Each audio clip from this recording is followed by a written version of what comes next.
Très bien, merci à tous de nous avoir invités, enfin la métropole, pour venir présenter un petit peu la politique de transition énergétique.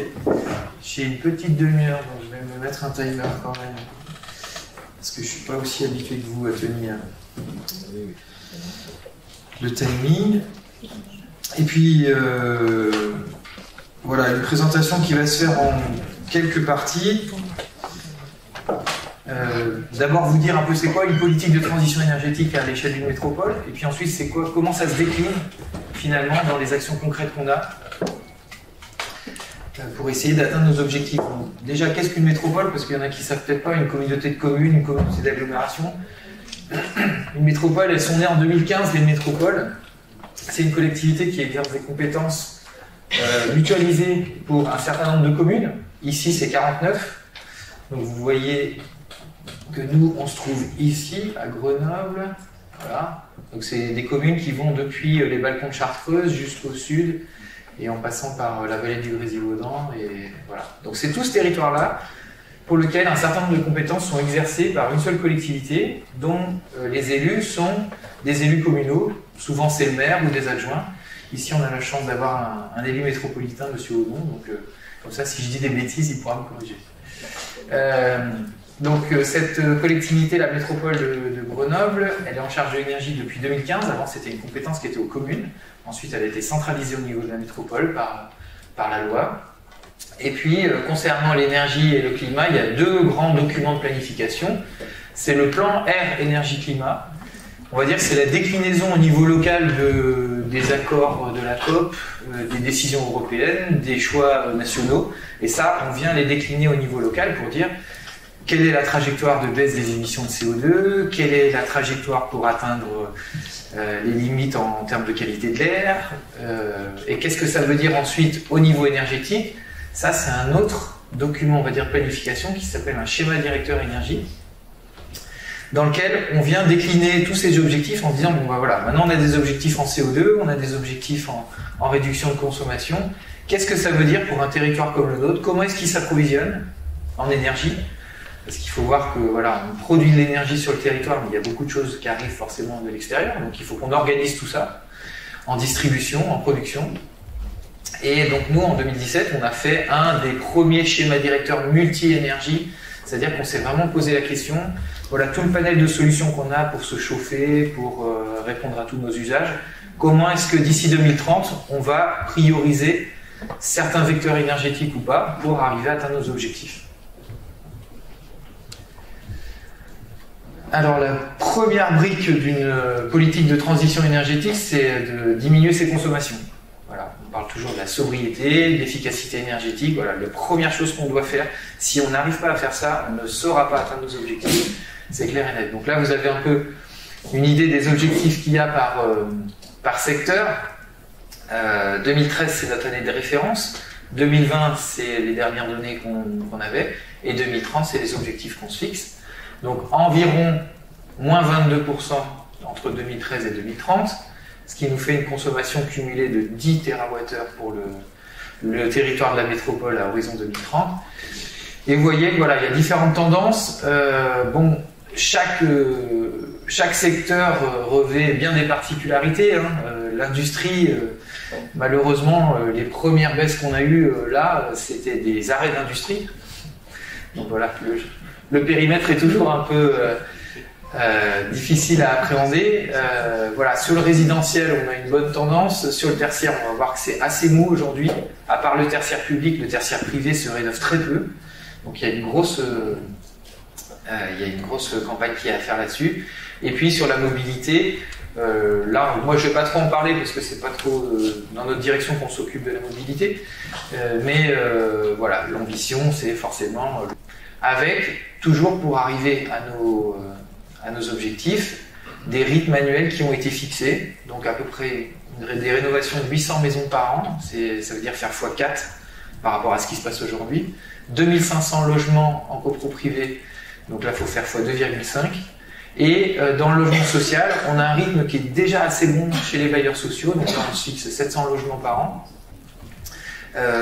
Les bailleurs sociaux qui sont depuis longtemps en fait assez engagés dans la rénovation énergétique de leurs bâtiments, notamment parce que ça a un impact direct sur les loyers des locataires, et donc du coup on a forcément un intérêt depuis longtemps à essayer de maîtriser et de ne pas passer les gens en précarité énergétique.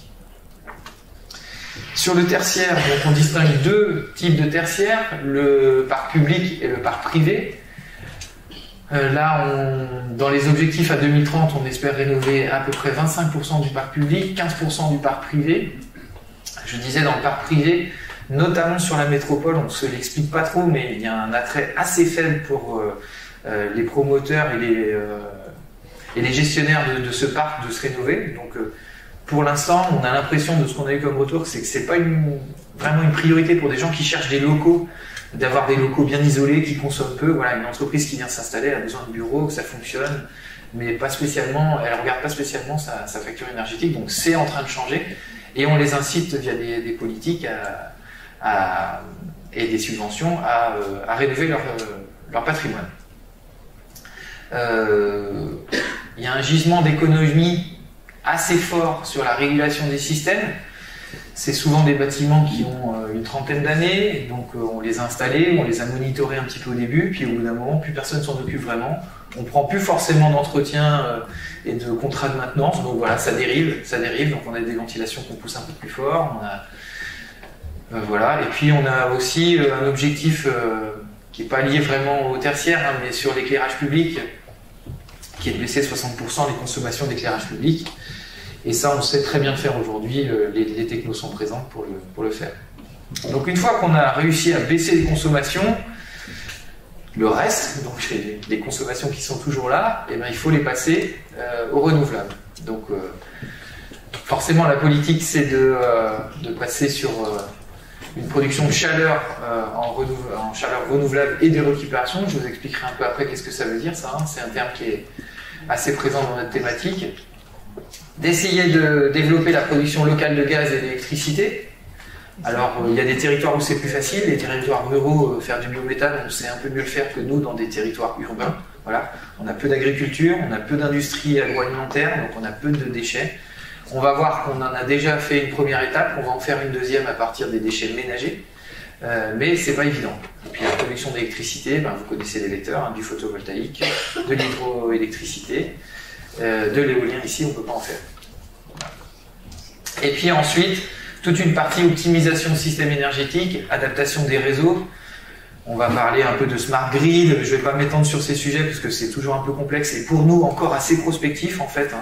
Le smart grid, on accompagne des labos pour faire de la modélisation, le power to gas, le power to heat, voilà. Nous aujourd'hui, pour arriver à nos défis de 2030, qui montrent que on consommait déjà 500 gigawattheures de fuel, enfin on consommait en 2013 500 gigawattheures de fuel, un tout petit peu de propane, du gaz naturel, de l'électricité. Si je ne me trompe pas ensuite, c'est du réseau de chaleur, ici, et tout en haut, du bois. Voilà. Et l'objectif, c'est de transformer cet histogramme en celui qui se trouve à droite, donc de réduire drastiquement le fuel. Le gaz, naturellement, on a une attrition des volumes de gaz consommés. Je pense que la période qu'on est en train de traverser va accentuer encore un peu le phénomène. Rester à peu près équivalent sur l'électrique, les réseaux de chaleur augmentent un tout petit peu et le bois augmente aussi. Voilà. Vous voyez que la marche à faire quand même, elle est assez impressionnante en baisse de consommation. Puis là, je vous ai remis les chiffres, hein, je pense que les slides vous seront mis à disposition pour que vous ayez en gigawattheure à peu près ce que ça représente, les grandes masses sur notre territoire.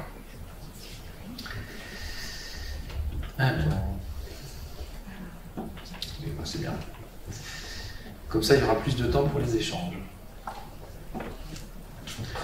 Alors, cette petite carte ici, elle est assez intéressante et elle va permettre de vous expliquer comment est-ce qu'on a structuré notre stratégie pour la production de chaleur.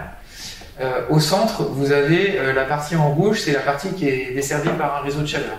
Le réseau de chaleur principal de notre métropole, je en reparlerai un tout petit peu après, et vous allez en plus avoir une présentation cet après-midi, donc je ne m'attarderai pas, mais Voilà, c'est un de nos outils les plus puissants pour la transition énergétique aujourd'hui, ce réseau de chaleur. Il date des années 60. Il a été un peu décrié dans les années 80. On disait que c'était des systèmes collectivistes, c'est du communisme. Voilà, dans un appartement, dans un immeuble, si tout le monde se chauffe, on ne peut pas réguler, donc tout le monde se chauffe à 24, ceux qui sont en haut ont trop chaud. Voilà, tout ça, ça a changé. Aujourd'hui, nous, c'est un de nos outils les plus puissants pour faire de la transition énergétique. Et puis ensuite, on a une deuxième zone, qui est la zone un petit peu en jaune ici. C'est la zone sur laquelle on a la présence d'une nappe phréatique. Donc une nappe phréatique, c'est en gros un réservoir d'eau. Alors c'est pas toujours des poches, hein, c'est dans des galets, voilà, il faut aller la chercher. C'est quelque chose qui est alimenté par le Drac et l'Isère, donc nos deux rivières qui circulent à Grenoble. Et ça a la particularité d'avoir une température assez stable, entre 12 degrés l'hiver et plutôt 16 degrés l'été, et on arrive à aller chercher dans cet énorme gisement de frigories et de calories, et bien des calories pour l'hiver en passant dans une pompe à chaleur, et des frigories pour l'été, soit en faisant de l'hydrocooling, c'est-à-dire qu'on fait juste, entre guillemets, circuler cette eau fraîche dans des émetteurs dans un bâtiment, c'est ce qu'on essaie de privilégier, soit si on a besoin de descendre un peu plus en température, de passer aussi par une pompe à chaleur. Voilà. Et puis, donc, dans toute cette zone-là, on essaye de privilégier plutôt le recours au solaire thermique et à la géothermie sur nappe. Et puis, dans les parties plus rurales de notre métropole, puisqu'il y en a quand même un peu, hein, vous voyez qu'ici, il y a pas mal de forêts sur le massif de Beldonne, sur la Chartreuse et ici, les contreforts du Vercors, on va inciter plutôt à passer sur des systèmes bois. Et lorsque c'est pas possible ou techniquement, voilà, passer au moins sur des systèmes de chauffage à gaz électrique plus performants que ce qu'on a habituellement, donc le chauffage électrique individuel ou la chaudière qui n'est pas encore à condensation. Donc après la chaleur, il y a la production de gaz et d'électricité renouvelable. Aujourd'hui, ce qui est déjà en place au niveau de la métropole, c'est qu'on méthanise les boues de stations d'épuration. On produit, je crois, à peu près 18 gigawattheures de biogaz injecté au réseau à partir des boues de la station d'épuration. Et on va bientôt méthaniser la partie fermentescible des ordures ménagères, qui aujourd'hui est utilisée pour faire du compost, mais que demain, on va passer dans un méthaniseur, donc tout ça pour atteindre à peu près 32 gigawattheures. Aujourd'hui, en biogaz, sur le territoire, il y a très peu de projets, je vous disais, peu d'agriculture, peu d'industrie agroalimentaire. Le gros gisement, il est capté par les ordures ménagères. On fait de la collecte sélective maintenant de déchets organiques. Voilà, donc on sait qu'on n'a pas une énorme marge de manœuvre sur le gaz au niveau du territoire. Forcément, le photovoltaïque, voilà, il faut l'augmenter. On a plusieurs leviers qu'on a activés là-dessus. Le plan local d'urbanisme, il dit pour les gros bâtiments, vous devez faire de la production d'énergie renouvelable sur votre toit. Voilà, grosso modo, donc principalement c'est du photovoltaïque. Ça, c'est une imposition. Donc on est obligé de le faire. Et puis on a mis en place et pris des parts dans des sociétés avec nos acteurs locaux pour faire du développement d'ombrières photovoltaïques sur des parkings relais. Il y a des centrales citoyennes qui équipent des bâtiments communaux ou d'autres bâtiments. Enfin voilà. Sur le photovoltaïque, il y a pas mal d'initiatives qui sont en cours. C'est quelque chose sur lequel les gens, même au niveau citoyen, arrivent bien à se motiver. Sur la production d'électricité hydraulique, vous voyez que là, l'évolution elle est faible, tout simplement parce que la grosse part du gisement elle est déjà utilisée. Les grands barrages qui sont à l'entrée de notre métropole sont déjà installés. Donc ce sur quoi on travaille aujourd'hui, c'est sur des plus petits cours d'eau. Mais voilà, c'est des investissements qui sont durs à rentabiliser forcément. Donc la marche elle est assez faible. Et puis on essaye de favoriser aussi l'électricité de cogénération. Donc ça c'est quelque chose qui via les mécanismes de rachat était assez incité il y a quelques années. Aujourd'hui un peu moins. Encore une fois, à l'heure où on se parle, et la semaine dernière j'étais aux assises de la transition énergétique à Genève, les projections un peu des experts sur les achats de gaz et d'électricité, c'est fulgurant fin 2022. Voilà. Donc aujourd'hui, là on a pris 40-50%, on a des offres en gaz qui sont à 200%, ce que les gens avaient avant, là on parle d'encore plus. Donc, tous ces schémas, et partout où on se dit « Ah, je ne sais pas si j'allais rentabiliser mon investissement pour faire l'électricité, ou est-ce que faire du biogaz », tout ça, ça va voler en éclats avec ce marché de l'énergie qui devient un peu fou. Voilà, rapidement, parce que les réseaux, tout ça est quand même une économie de réseau, hein. On parle beaucoup de production décentralisée, mais pour distribuer aujourd'hui, on a besoin de nos réseaux, un réseau de gaz, réseau d'électricité, le transport, la distribution, réseau de chaleur. Bon, là c'est des grands items, je dirais, rendre les réseaux capables d'intégrer et de transporter plus d'énergie renouvelable, c'est par exemple baisser la température de nos réseaux de chaleur. On ne sait pas intégrer une chaleur qui sort d'un data center dans un réseau de chaleur haute pression. Voilà. Par exemple, ça ne sert à rien. La chaleur à 40 ou 50 degrés qui sort d'un data center ou d'une boulangerie industrielle ou je ne sais quoi, on ne sait pas l'intégrer. Donc il faut baisser pour pouvoir récupérer un maximum sur le chemin. Configurer les réseaux pour les besoins des véhicules électriques et gaz. Alors là, je peux faire une toute petite aparté, j'ai l'impression que j'avais encore un petit peu de temps, mais parce que je m'occupe aussi dans mon service des bornes de recharge pour véhicules électriques. Alors c'est une grosse question qu'on a aujourd'hui, hein, nous, il y a deux politiques qui se télescopent. Il y a la politique de qualité de l'air au niveau de la métropole. Donc, on sait qu'on est en contentieux européen sur la qualité de l'air. Donc, il faut qu'on baisse nos émissions. Et ça passe par une sortie du diesel, voire même des carburants fossiles à horizon 2030. Donc, il y a plusieurs solutions. Il y a le vecteur gaz pour les véhicules. Ça, l'Europe nous a mis un gros coup de frein là, il y a 3-4 mois sur le vecteur gaz. Donc, c'est plein but sur véhicules électriques. Sauf si on regarde aujourd'hui la capacité du réseau à accueillir les infrastructures pour recharger tous ces véhicules électriques, on n'y est pas du tout. Donc on va aussi essayer de partage des bornes de recharge déjà, parce que c'est un investissement qui va être assez conséquent, donc autopartage, bornes de recharge en parking relais, bornes de recharge sur voirie avec des tarifs incitatifs pour pas que les véhicules restent trop longtemps sur la place. On va limiter quand même les puissances des bornes de recharge. Nous, aujourd'hui, le standard qu'on met, c'est 22 kVA max sur la voirie, avec plutôt des bornes à 7 kVA. Pour tout ce qui est recharge à domicile, essayer d'inciter les gens, c'est pas très compliqué de mettre sur son tableau une petite horloge qui décale sa charge à minuit. Donc j'arrive, je me branche, mais pour pas être dans la pique et donc pour pas prendre de l'électricité carbonée à 19h, je décale ma charge à minuit. J'ai pas besoin de changer mon abonnement ELEC.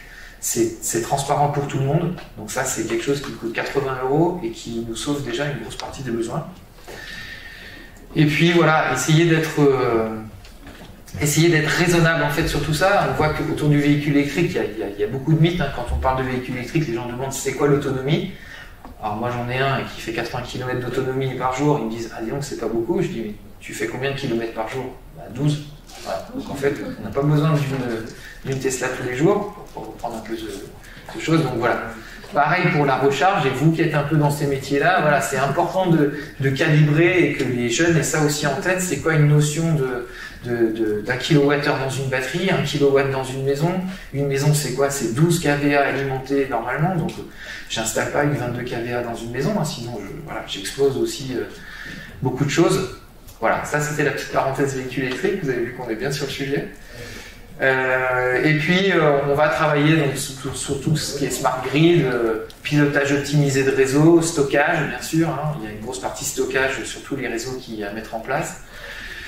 Et puis interconnexion entre réseaux. Alors là on est un petit peu au début, hein. Nous on fait beaucoup de cogénération sur nos réseaux de chaleur, donc on produit de l'électricité pour le site mais aussi on en exporte.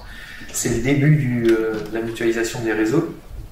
Mais comme je vous disais, plus on va évoluer sur ce marché de l'énergie qui part un peu en cavale, plus tout ça va être revisité. Et aujourd'hui, dans les moments où on se dit est-ce qu'il vaut mieux faire de l'électricité ou faire de la chaleur sur mon réseau, tout ça va beaucoup bouger. Donc on est sûrement amené à faire de nouveaux investissements et changer nos stratégies dans les années à venir. Alors les traductions un peu concrètes de ça, je vous en ai parlé, hein, c'est notre réseau de chaleur principal, hein, c'est le deuxième de France par sa taille. C'est un vrai atout aujourd'hui. Voilà. Quand il y a eu les Jeux Olympiques en 1960, les gens qui ont commencé à créer ce réseau, je ne pensais pas qu'ils imagineraient qu'aujourd'hui, nous, on s'appuie là-dessus pour faire à peu près 50% de nos objectifs en termes de plan air, climat, énergie. C'est à peu près 100 000 équivalents logements qui sont raccordés. Donc des équivalents logements, c'est soit un logement, soit une piscine, c'est 100 logements par exemple, ou un musée, c'est 50 logements. Voilà. On ramène tout à une unité à peu près de 10 MWh par an. 170 km de réseau, donc c'est tout ce que vous voyez ici, hein, qui sont répartis sur la ville-centre Grenoble, mais aussi à Saint-Martin-d'Air, à Ebens, à Échirolles, un tout petit peu à La Tronche et jusqu'au Pont-de-Clair. Avec 5 sites de production, donc là vous en voyez un petit peu plus. Mais c'est montrer qu'on est dans la transition pour montrer que cette centrale au gaz Vaucanson, on l'a arrêtée. Cette centrale au fioul lourd du CEA, on l'a arrêtée. Et on l'a remplacée par la centrale Biomax, qui a un énorme investissement de la métropole, 74 millions d'euros pour faire une centrale de 40 MW au bois. Donc on l'a inaugurée en 2021. Implanté un système d'échange de chaleur entre la plateforme chimique et notre réseau. Ici, vous avez une énorme plateforme chimique là, qui fait différents produits. Ils ont parfois besoin de notre chaleur en été, puisqu'on nous, on a de la chaleur excédentaire qui vient de l'incinération des ordures ménagères qui n'est pas consommée par nos usagers. Donc on leur vend de la chaleur l'été. Et l'hiver, on leur achète de la chaleur, puisqu'ils ont de la chaleur excédentaire de leur procédé. Donc c'est un système un peu gagnant-gagnant, là où on arrive à échanger de la chaleur. C'est très compliqué de faire ce genre de système, ça paraît être le bon sens, hein. On se dit c'est super, voilà, sauf que ça c'est 2 ans de négociation, c'est un industriel qui a des décisionnaires en Thaïlande qui nous dit moi dans 8 ans je ne sais pas si je suis encore là, donc nous on réagence un peu tout, notre production, tout ça et nos investissements en prenant en compte ça, mais dans 8 ans si ça s'arrête, qu'est-ce qu'on fait? Voilà. Donc c'est juste pour dire que sur le papier c'est génial, tout le monde vient faire la photo, c'est très très compliqué à mettre en place et à tenir. Et puis oui, un autre point, voilà, on n'a pas trop parlé du côté un peu pionnier de notre métropole, mais notre réseau il est classé depuis 2018. Qu'est-ce que ça veut dire classé? C'est que toutes les habitations qui sont à 150 mètres du réseau, elles sont censées se raccorder normalement au réseau de chaleur, soit pour le neuf, soit lorsque c'est un existant qui change son système de chauffage. Donc ça, en 2018, quand on l'a mis en place, c'était assez courageux, politiquement, on va dire. Depuis, en 2022, c'est devenu obligatoire pour tout le monde. Donc la loi a suivi un peu les pionniers. Voilà. Je ne vais pas aller plus loin sur le sujet. Je crois que il est 9h30. Il me reste encore 2-3. Ça, je vous en ai un peu parlé, mais c'est pour vous donner quand même les pourcentages. Et puis le dessin est assez joli. Biomasse, on essaye de passer de 23% en 2013 à 62%. Les énergies fossiles, on était à 48% en 2013 et on va les passer à 15%. Chaleur issue de sites industriels, on a déjà fait la marche en fait des 3%, on ne va pas aller plus loin. Et puis valorisation des déchets, vous voyez que ça baisse un tout petit peu.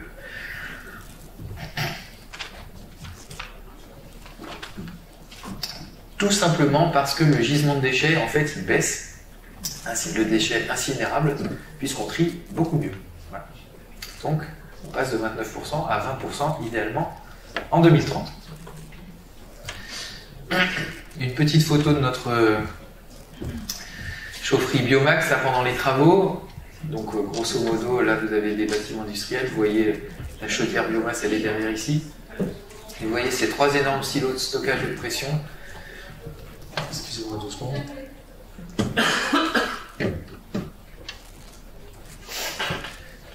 Ici, on stocke 450 mètres cubes de chaleur haute pression. Donc, quand les chaudières au bois ne sont pas utilisées pour le réseau, elles viennent remplir ces cubes de stockage, on va dire, ces ballons, qui, lors des pointes, se déchargent et évitent qu'on aille appeler des chaudières d'appoint qui sont au gaz ou au fioul, et donc du fossile. Donc voilà. On met en place de plus en plus sur nos chaufferies ce genre de système qui nous permettent de gratter des points d'énergie renouvelable ou de récupération. Je ne vous en ai pas parlé, mais la récupération, c'est parce qu'on considère que les ordures ménagères, c'est de la chaleur renouvelable ou de récupération. Voilà. On fait aussi des réseaux de chaleur de plus petite taille. Ici, sur la commune de Gières, je vous ai mis un peu 2-3 éléments techniques, comment ça fonctionne. On a souvent une petite chaudière bois qui fait la base, qui fait à peu près 80% des besoins, une chaudière gaz qui est là pour faire la pointe et aussi le secours lorsqu'on fait des opérations de maintenance sur la chaudière bois. Ici, on a derrière 50 mètres cubes de stockage thermique, on atteint à peu près 90% d'ENR sur un dispositif comme celui-là, en distribuant 1,5 gigawattheure. Voilà, donc ça c'est le genre de projet qui, en dehors de notre réseau principal, sur toutes les communes un peu périphériques, on vient développer. On en a un en cours de construction à Pont-de-Clair au sud, et on va en développer encore sur Mélan, sur Vars, prochainement. Alors un sujet un petit peu plus innovant, même assez innovant, sur la presqu'île de Grenoble. À l'entrée de Grenoble, quand on arrive de Lyon, il y a toute une presqu'île scientifique avec le CEA et un certain nombre de labos de recherche. Et l'aménageur a développé un système qu'on appelle un système d'exor. Je vous ai parlé de la nappe phréatique, elle est très très proche sur ce secteur. Et donc, ici, on utilise pour chaque bâtiment un pompage dans la nappe.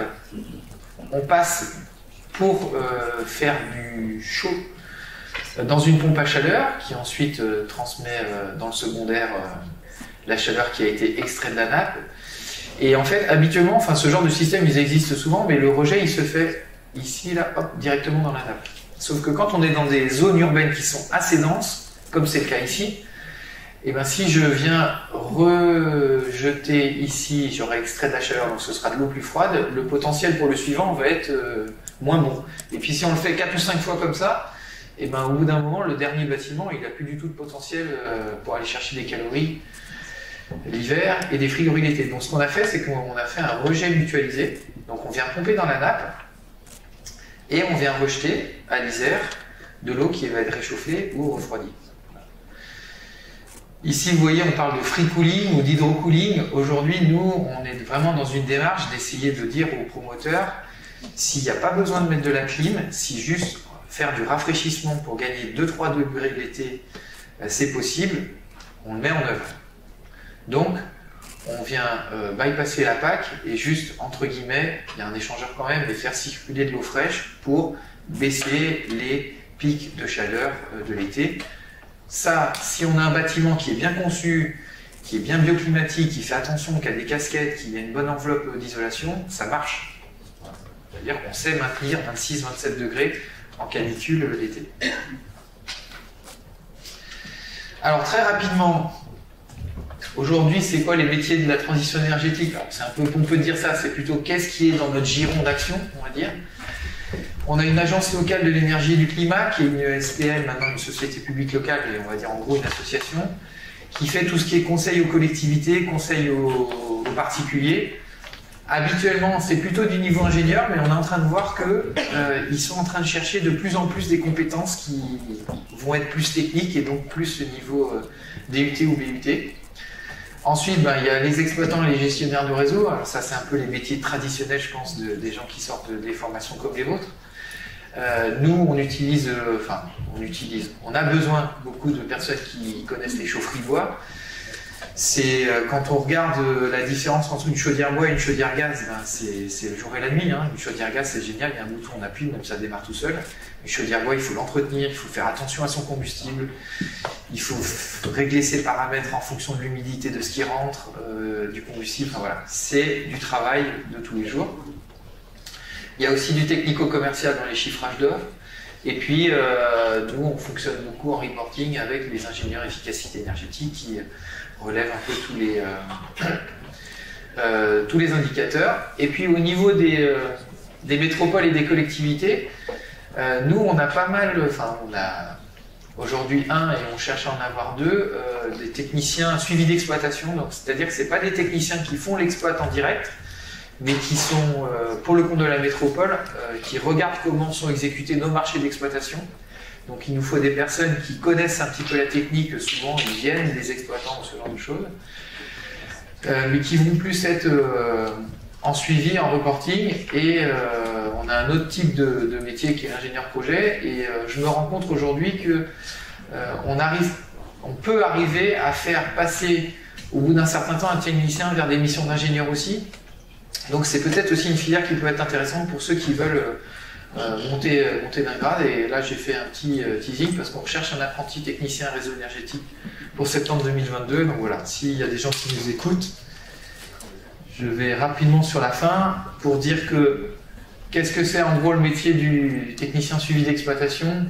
Il suit les marchés, donc il s'assure que les prestataires qu'on a remplissent ce qui est au cahier des charges. On a aussi une partie un petit peu administrative et analyse de solutions qui nous sont présentées par les bureaux d'études ou par les aménageurs dans le classement du réseau de chaleur par exemple. Ils nous disent moi je vais mettre en place une autre solution, c'est de l'ENR, tout va bien, je déroge au réseau de chaleur, oui attendez, on contrôle. Et puis on est beaucoup en interaction avec les maîtres d'ouvrage, les gestionnaires de bâtiments, les services de la police de l'environnement, la DREAL qui nous contrôle toutes nos installations. Et puis beaucoup d'interactions avec la collectivité, donc un métier assez complet, moins technique que ce qu'imaginent les étudiants, je pense, a priori, mais qui a aussi beaucoup de facettes intéressantes. Voilà. J'ai été un tout petit peu trop long, mais je vous remercie pour votre attention.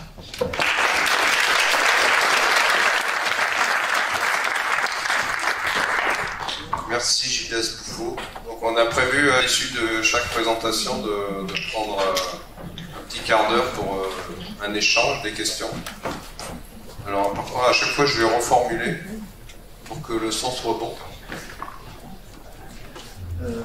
Bonjour. Par rapport à votre programmation qui est très intéressante, comment vous prenez en compte la climatisation? Parce que l'ADEME s'inquiète beaucoup que ce soit les problématiques de demain en termes de surconsommation énergétique et qui fasse dériver la CNDC. Du coup, comment c'est pris en compte à l'échelle de votre communauté de communes et quelle stratégie vous mettez en place? Je reformule très vite, c'est une question sur la climatisation, une inquiétude par rapport à de plus en plus de climatisation. Très bonne question. Aujourd'hui, on n'a pas de stratégie sur le froid. On va être clair. On est en train de la monter, donc on a lancé des études pour essayer de se dire voilà, c'est quoi les besoins à horizon 2030-2035. Ce qu'on fait aujourd'hui, c'est quand même dans les conseils qu'on donne aux maîtres d'ouvrage, c'est dire attention, d'une part pour vos charges en électricité, mais d'autre part aussi pour globalement le réseau. Donc rafraîchissement et pas climatisation. Nous aujourd'hui, on pousse beaucoup dans la sémantique parce que ça aide à porter des messages, la sémantique. Faire du rafraîchissement, c'est pas de la même chose que faire de la clim ou du froid. Et puis, une manière de éventuellement aller vers ça, donc nous, la nappe, ça va être le gisement principal de fret. Et puis, on se pose la question de développer des réseaux de froid. On fait des réseaux de chaleur, mais on peut aussi faire des réseaux de froid. Voilà, c'est des technologies un peu différentes. Ça a beaucoup été mis en place dans des grands centres tertiaires, à la Défense. Nous, on en a quand même un sur un gros centre commercial au sud de la métropole. Mais bon, c'est compliqué parce que d'un côté, quand on met en place un réseau de froid, la tentation, ça va être de s'y raccorder et donc peut-être d'aller climatiser des bâtiments qui n'en auraient pas forcément besoin. Alors que nous, ce qu'on prône, c'est plutôt une certaine sobriété là-dedans. Mais oui, la question du froid, là, elle arrive très très fort. Il y a Monsieur Rizer qui propose de reprendre, intervenir aussi. Je suis désolé, du coup j'empiète un tout petit peu, je suis Thierry Eliezer, je représente Megawatt et chez Enertech. Je suis climatisé avec très faible besoin énergétique, donc je pense que c'est très cohérent les éléments que vous nous avez présentés. Merci. Merci pour la présentation. Moi ça a porté un peu la question, c'est la résilience de la nappe en 2050. Parce que là vous couchez dans la nappe, vous rejetez dans l'Isère. On a des restrictions d'eau un peu partout. Et voilà, est-ce que là, il y a des projections avec je sais pas, c'est la DREAL qui vient Non, je me dis que c'est pas la peine de reformuler. Tout le monde a bien entendu, voilà, la résilience de la nappe, effectivement. C'est vrai que si on se dit qu'on va aller chercher toutes nos frigories dans la nappe, à un certain moment, on se demande... Excusez-moi un peu.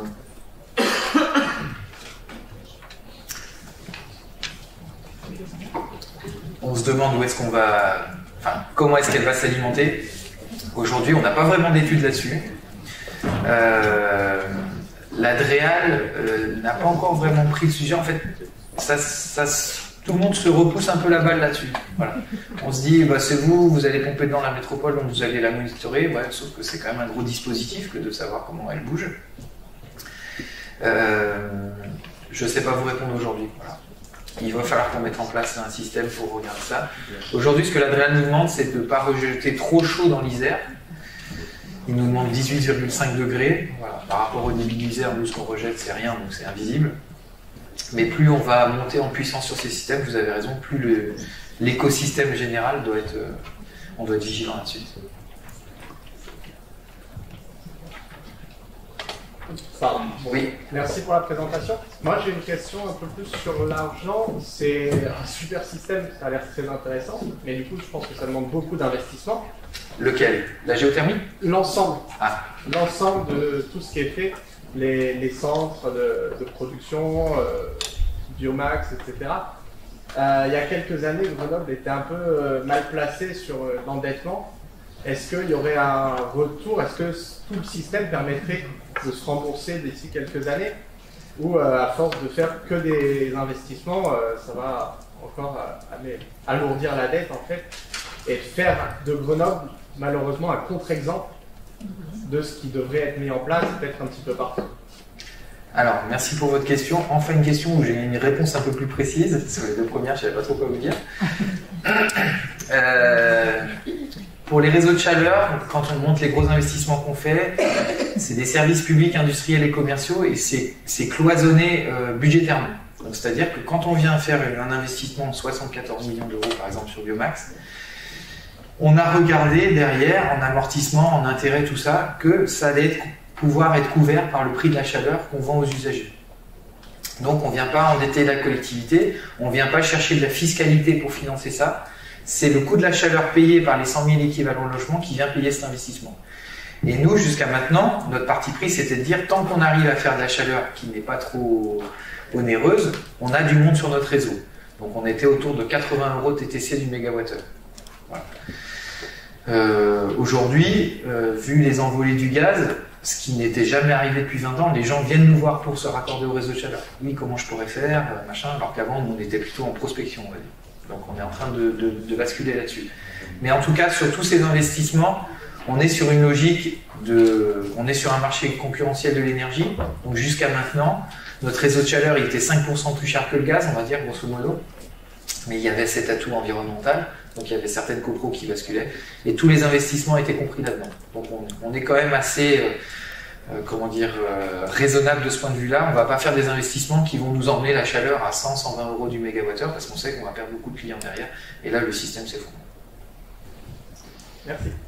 Pour l'industrie, notre université là, très récemment a signé avec la compagnie de chaleur pour raccorder tous ces bâtiments qui étaient au gaz. Alors nous ici, on est un site un peu particulier, on est déjà raccordé au réseau, mais tous les bâtiments du campus vont être raccordés au réseau de chaleur aussi. Oui. Bonjour, j'ai une question concernant la sobriété. On parle souvent des technologies qu'on utilise, mais on ne parle pas du comportement humain. Est-ce qu'il y a des études qui sont faites au niveau de la métropole sur le décalage du rythme de vie de l'être humain par rapport à la planète qui pourrait apporter justement aussi une part de sobriété? Alors, le décalage du rythme de vie de l'humain par rapport à la planète, pour vous, c'est quoi? Par exemple, match de foot, ça peut jouer l'après-midi. Pour éviter les éclairages.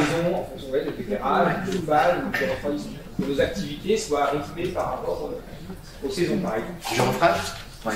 Donc il y a une question sur un peu la temporalité un peu de la vie par rapport aux exigences de sobriété. Oui, il y a des études. La question du temps, le temps dans la ville, tout ça, c'est quelque chose qui est beaucoup mis en avant pour essayer de gratter à droite à gauche voilà, une partie d'éclairage, l'éclairage public.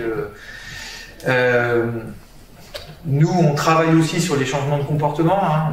Je ne vous ai pas expliqué tout ce qu'on fait. On a une plateforme Métro-Énergie pour que chacun puisse monitorer sa consommation et avoir un peu des aides sur qu'est-ce qu'on pourrait faire pour aller gratter 2-3% à droite à gauche.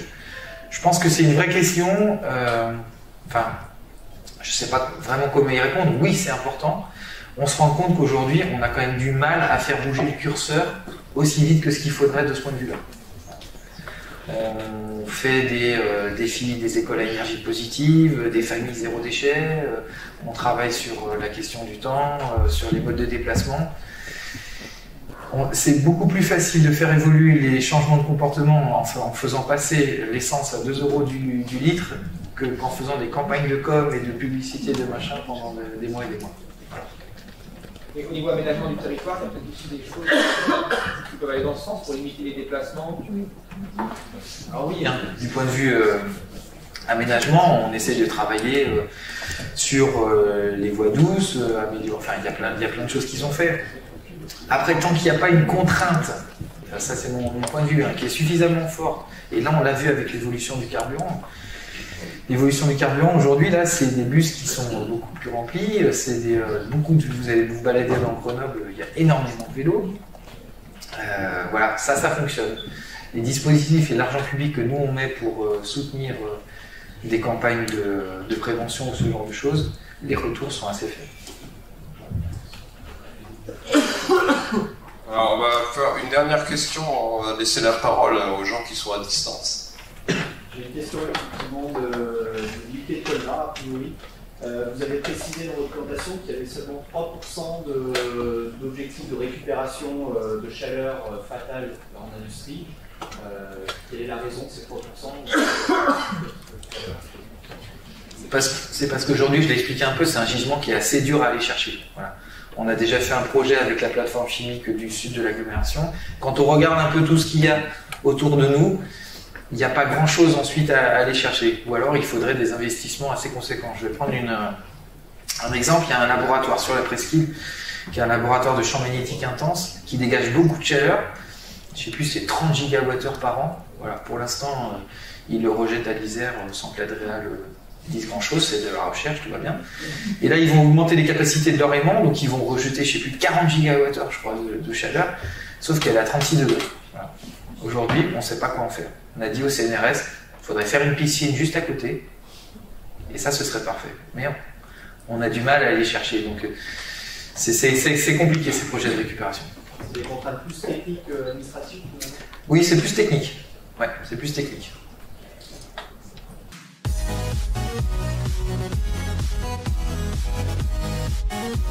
We'll be